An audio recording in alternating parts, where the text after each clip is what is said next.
Bawi pa zeruang ko ahen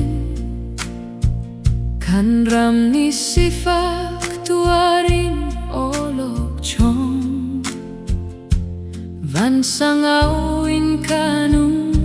Na o kan thay nak di nga si chung Na lam kan hoy nak di nga si chung Kan tuar ko lai kan ram dam mak cha Nihininan mu minahi Say tikmananan mu tilaylo Ti inpatian niyati Sucah lundo in umla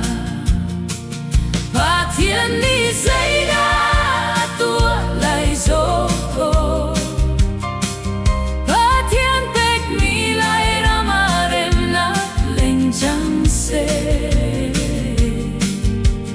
Chunga khoi liti luang chang se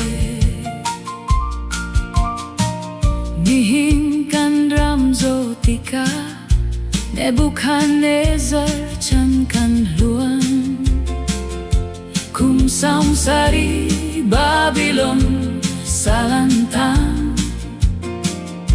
Kan nichin mi pun na zong Uknak saltanak chungi Kan chua chang ko Israel na chua bang Nihininan mu minahi Say tikmananan mu tilaylo Ti inpatian niyati Chuta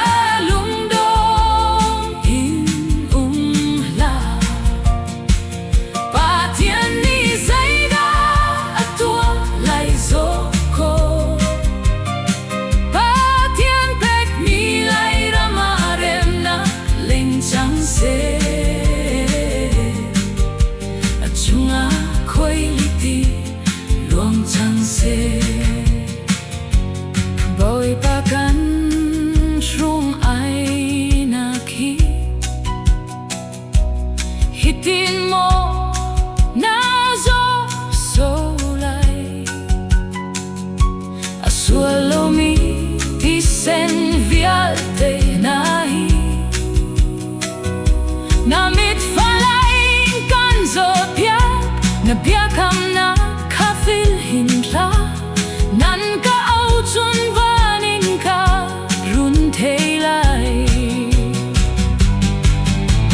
Nihin inan mo minahi Say tikmananan mo tilaylo Ti inpatian niyati